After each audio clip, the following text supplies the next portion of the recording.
Remember the Cobra that just needed a clutch? Yeah, me too.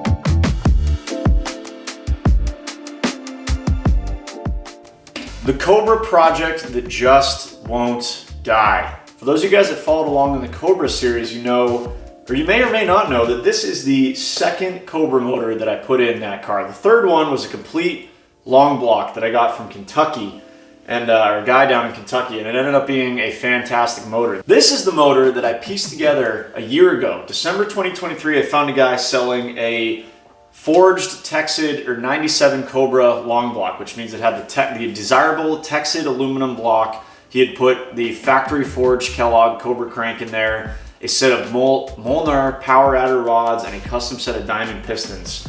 I got it for a screaming deal, like 2,500 bucks or something like that. I think the Texid blocks alone usually go for like 800. So I ripped the B heads off, put this, B heads, the 96, 98 Cobra heads, put the C heads on, which are the 99 and up Cobra heads, 9-thread heads, by the way. So basically the best heads you can get for the Cobra, and slapped it all back together, and you guys know the rest. It burned oil on the dyno.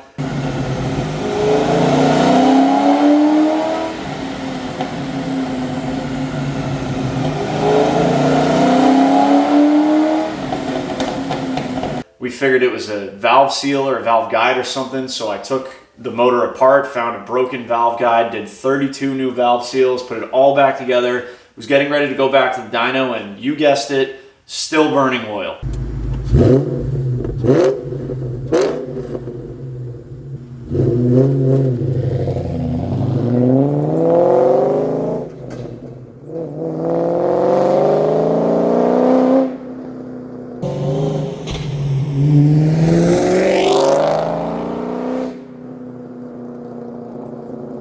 And that's when I went on eBay and just bought a complete other used long block, which ended up being the motor that I sold the car with. And this motor has been sitting in the corner of the shop here. You guys have probably seen it around since July of this year. It's now December. I think it's finally time to do something with this thing. I still don't know what I'm gonna do. There's a lot of money in parts here. I could part this thing out and make money. I think I'm probably about $4,500 bucks into everything that you see right here, and also all the lower pulleys and bridges and everything else over on the bench over there. Just that stuff alone is worth $5,000, but I kind of don't want to give up that easy. I kind of would like to pull this thing apart, see what's wrong with it, maybe drop it off at the machine shop if it needs that, see if we can fix it, and then put it all back together, and we could have a $10,000-ish complete Terminator engine here, blower to oil pan that we can either sell and make a couple bucks, or I don't know, hang on to it and dump it into something else. I'm not sure yet, but it's not doing any good just sitting around my garage right now. So let's tear it down. Let's get right into it. I already got the engine crane in here and the engine stand. So let's get this thing off this furniture dolly that it's been on forever, and get it up on the engine stand, and let's take a look at it. Oh, the old Cobra just needs clutch.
garage tree. Little Santa Claus. All right, what do you think's wrong with this thing? What does the shirt say? Check engine. Or check diaper.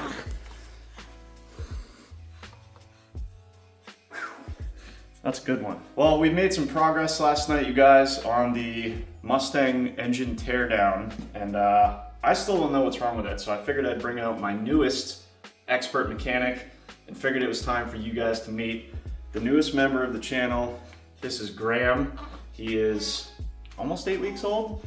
Almost 8 weeks old, and we are very excited for him to be out here pretty soon, hopefully, helping me turn wrenches and hopefully holding the flashlight steady. So he is probably not going to help you with this engine teardown, but rest assured he will definitely be helping me with stuff in the future.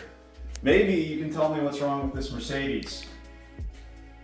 You might be working on it till then. The wife has very little faith. But yeah, just wanted you guys to see Graham.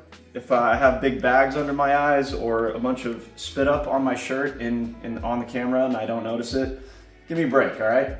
This guy requires a lot of work. He's my most expensive project to date. But yeah, our little Santa Claus for this season. Parts pile is growing, and there's a lot of money just right here. This is kind of why the thought of parting this whole setup out crossed my mind.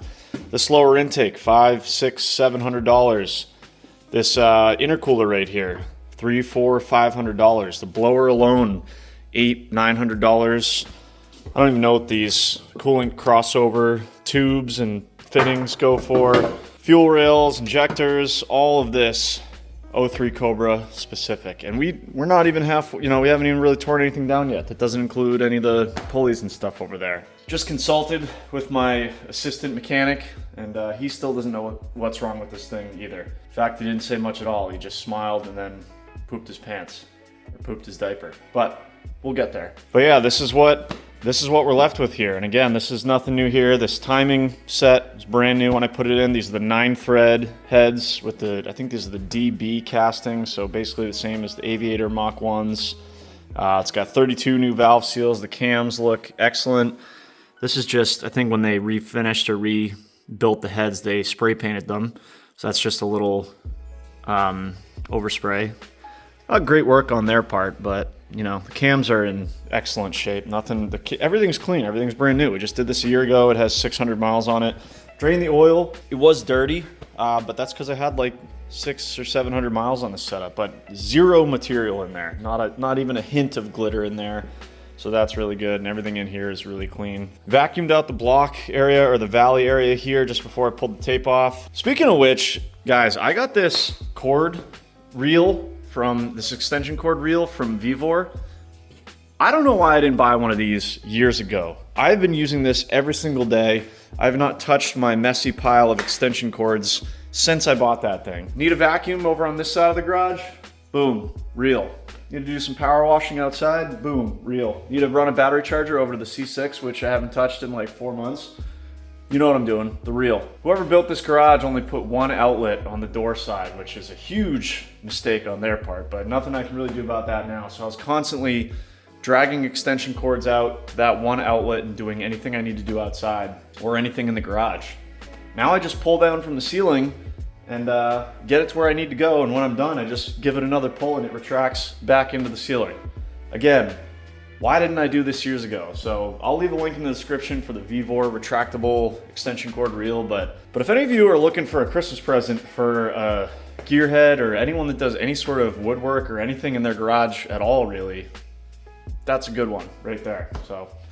But I did want to show you guys, I purposely left this overnight so we could see here the oil draining out of this intercooler. This thing is full of oil, and if you remember on the motor that we sold the car with or put it back together with, I was going to run the factory Eaton. So this is the factory Eaton setup off the Sonic Blue Cobra. I ended up not using it and using the one that came with the motor I bought because I took a look and the intercooler was full of oil. So just to be safe, I decided to completely eliminate all variables and run the one that came with that motor. And this is motor oil, you guys.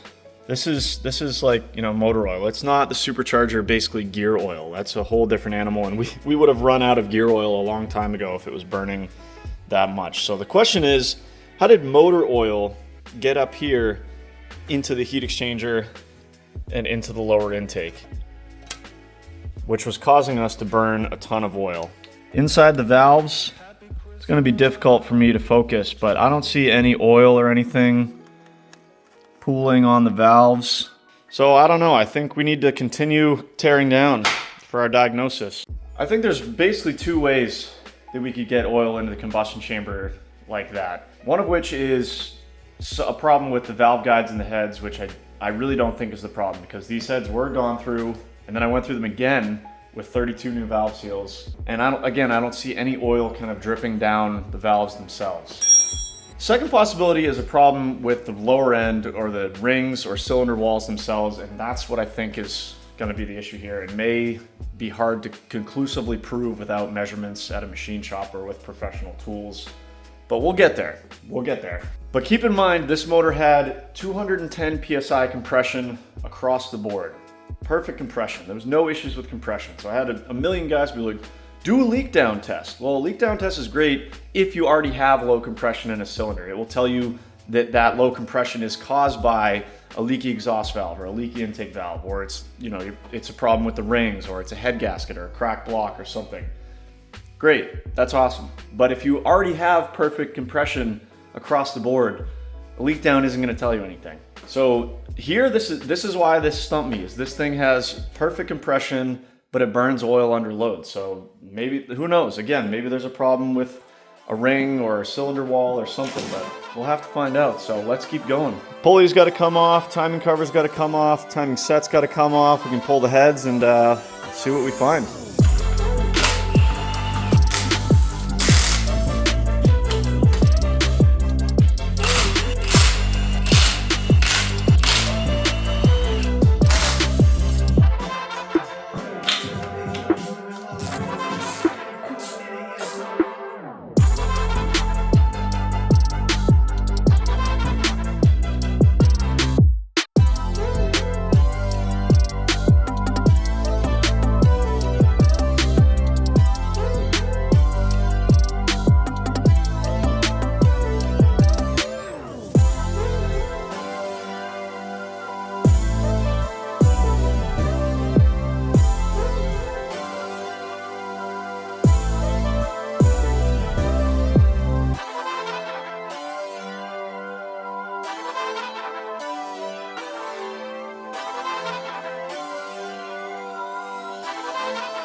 Oh yeah, nothing like a little 90s hip hop to get you through a modular 4.6 engine teardown.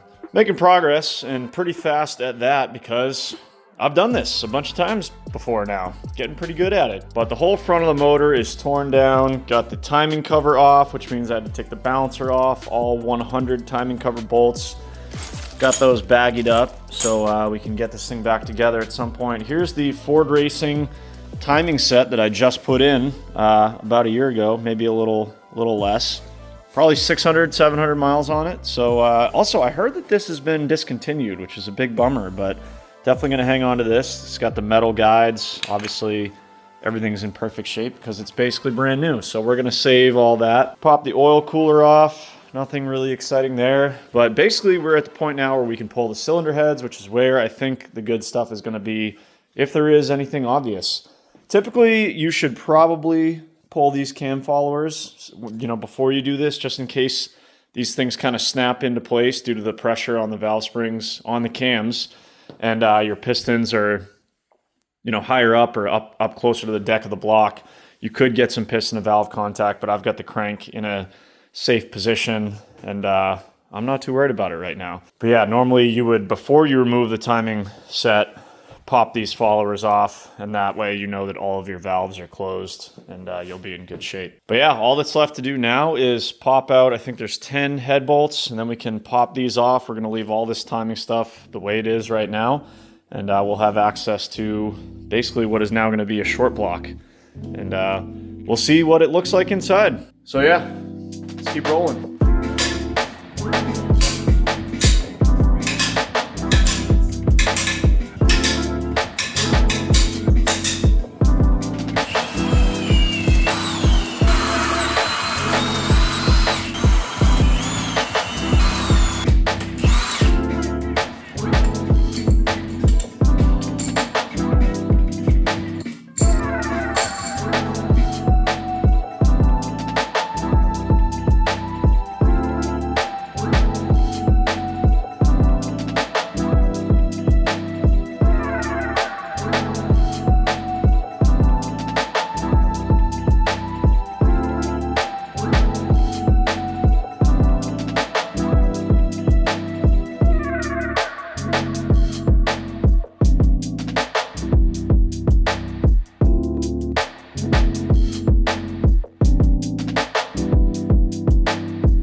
Boom, just like that, we got ourselves a short block. And I don't know, some interesting stuff. Let's start over here on the driver's side rather. Get a light in there. There, that's what we're looking for. Good cross hatching, that looks great. I don't know about that staining. What do you guys think about that? I don't know what that is. Like oil stain, like you see the ring on the top here? That's normal. That's where the ring stops when the piston gets to the top of its travel. But like the random oil staining kind of around right there, that is interesting. That's one thing. This cylinder shows the other thing I'm interested in even better, if I can get the camera to focus.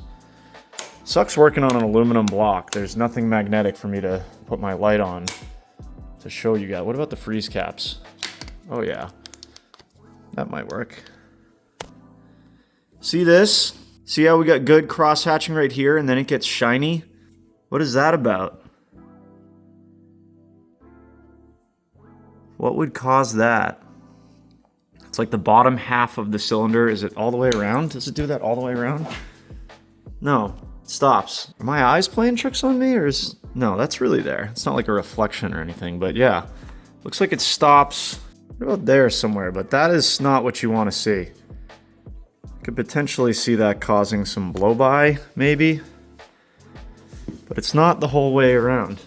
Like, we don't see it right there, right? But we see it a little bit right there, but mostly up top there. So what does that mean? Is the cylinder not totally square? For, if that's the right term, I can't remember, but basically means the cylinder is not the same diameter up top as it is at the bottom, maybe? So we got oil staining of some sort, plus reflective in some areas. On those two, these two are probably the same. We'll rotate it over in a second. Let's see what this side looks like. Hey-o! Big oil stain thing there. What's interesting though is that you can still see the crosshatch through it, but my guess is if you looked at this like under a microscope, all the ridges of the crosshatch would be filled in. You know, this is not something you're going to be able to feel with a fingernail, but could that cause some blow-by? Oh yeah, same thing here. Look at that. Interesting. Another shiny spot, and then same thing up here, up top. A little bit, you know, not quite as bad as the other side, but what's this one say? Another big stain there. That's got a bunch of oil on it.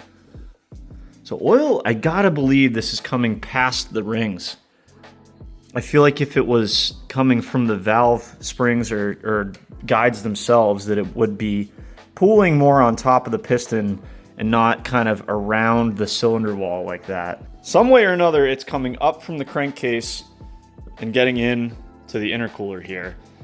And from what I'm seeing right now, I think we have some sort of cylinder or ring problem. This is a Texade aluminum block, as we discussed, and I believe, if I remember right, it was bored 20 thousandths over. I never got any paperwork, but I did get in contact with Diamond, and they told me that the pistons are 20 thou over, which lines up with what the previous owner of this motor told me. Was it machined correctly?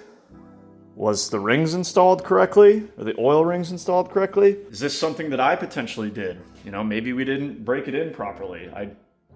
I doubt it. I've had a couple vehicles with new motors and broken them in all the same way I did this one. You know, basically fired up, run it for a few minutes or at least one heat cycle until you make sure there's no leaks, make sure it's running properly, and then get it right out on the road and try and get some load on it and get those rings to seat.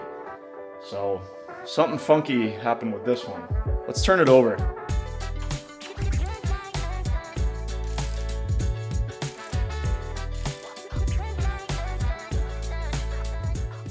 Yeah, looks like they all got it one way or another. See that? Like a defined line there where it gets shiny. Same thing on that guy. Look at all the oil it's pushing up too. On all these. See that? These two not as bad. The cross-hatching looks better on these two. But it's hard to but so like this cylinder doesn't have any of that oil staining, but it's got the mirror finish at the bottom half of the stroke. This one doesn't have the mirror finish, but huge oil staining, if that's what we're calling this. I don't think I've ever seen that before. And then you got, you know, these two that have both. So is that our issue? Something wrong with the cylinders, surface finish, and or rings? Something ain't right. All right, well, let's keep going. This motor had perfect oil pressure all the time, so I am fairly confident that the bearings are gonna be perfect, but I think I wanna pop at least one piston out, maybe find the worst one and just see what the rings look like. Head gaskets, obviously one-time use, those are going in the trash. Same thing with the head bolts, and honestly, if I put this thing back together, I've done head bolts twice now, I think I'm just gonna sack up and buy some ARP head studs. So this is a couple $100 right in the garbage. Follow me for more financial advice.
Well, it looks exactly like I remember it looking a year ago.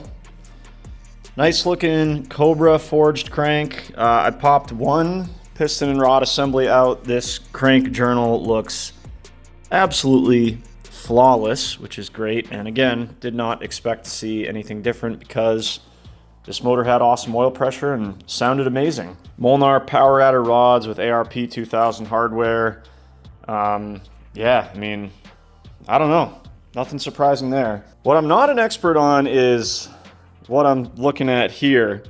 And I don't know if these rotated, but I'm pretty sure these two piston rings, the gaps there are supposed to be 180 degrees apart. Is it possible they rotated a little bit when I took it out? Maybe, but definitely not 180 degrees. But again, these are your compression rings, these two. So like this motor had perfect compression, so I'm not worried about that. This bottom one, or these bottom two here, are your oil control rings. And we got the gap for the bottom one right there. And I would assume that 180 degrees later should be the top one, which is not 180 degrees away. Can they rotate while the engine is running? Is there anything else we're missing here? A little bit of wear on the skirt, but I mean, not crazy. Doesn't feel awful. I don't know. I mean, the piston top itself looks absolutely perfect. Like I said, I think these pistons cost this guy a lot of money. Custom made, like gas ports in them. Nice diamond forged piston. The Molnar power adder H-beam rod. Nice setup. The bearing looks weird, but I don't know if that line in the middle there is just the way that these are made. It feels totally smooth on my finger there. And I mean, if that was bad, why would the crank journal look absolutely perfect? So maybe that's just the way they are. I don't know. It feels fine. There's literally nothing in the oil pan. There was a little bit of junk in the oil pickup here, but I think that's literally just old like RTV because it was soft and squishy. I put it on a towel here somewhere for you guys and already lost it. We're filling up with parts here. I'm losing space, but I think that was just old RTV. But there's no glitter or anything in the pan. The oil was totally fine. I'm not worried about bearings or anything. I need to figure out, or I'd like to know why this thing was burning oil. Oh yeah, drip tray coming in hot. What state? So there's the hole. There's that giant oil stain. The piston we took out. And that real shiny spot. I don't know, man. Not supposed to look like that. I gotta believe that's our issue, but what is the issue? What caused that? Why would it do that? Where does the sun go at nighttime? Why is the sky blue? I have so many questions. Good looking crank though. Shoo! Maybe the cylinder wasn't, honed with the correct grit. It seems rough almost. I mean, and that maybe filed down the rings kind of in some areas. Spitball in here. I'm starting to think less and less that this was a cylinder head issue. Like I said, these things were rebuilt before I got them, and then I changed out the valve stem seals, probably unnecessarily, but you can see the oil in these areas, but that's probably coming up from the crankcase, I would assume, based on what we're seeing here. Also, peep the Cobra Engineering dowels, timing dowels that I put in about a year ago. You guys running the Texid block, they're just as strong, if not stronger, than the iron block, but the timing dowels are weak. So if you're doing a motor build on a Texid block, make sure you hit up Cobra Engineering, get some of these. I think they're 8 or 10 millimeter timing dowels. Really gonna strengthen basically the only weak point on these blocks.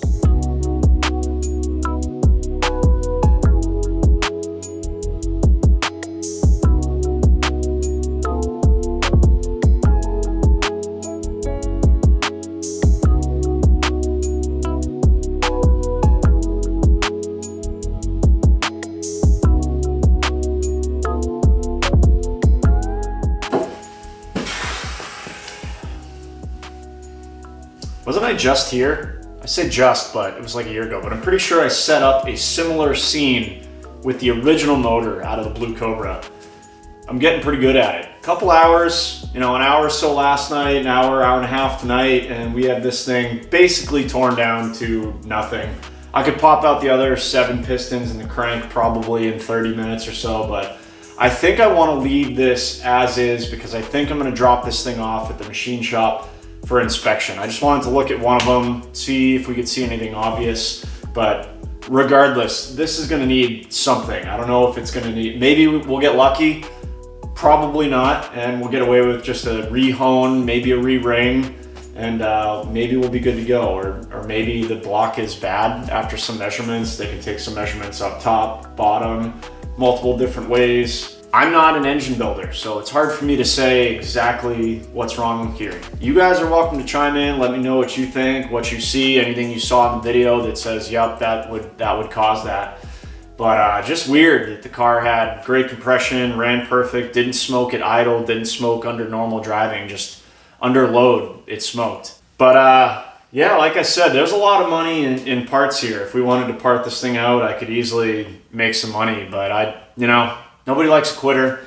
And I think we could, with a little bit of investment at the machine shop, slap the long block back together. God knows I know how to do that. And I don't know, you'd sell this motor for really good money for a complete Cobra motor, or find something to plop it in. Maybe you'll find a Cobra that needs a motor and hopefully that's it. Or a roller or notchback or something cool, I don't know. But it's not doing any good just sitting in the corner over there, so I wanted to get it out, get it torn down, get it to the machine shop so they can at least get working on it, while I'm doing stuff in the background. We'll divide and conquer here. So I'm not sure how this video is going to turn out as far as timeline, but thought you guys might enjoy like a quick midweek one, depending on when I get this out. Hopefully it's in the next day or so. But I got more content coming on the Mercedes. Still broken, but very obviously working on it. So got most of that video edited. I got some stuff coming on the C8.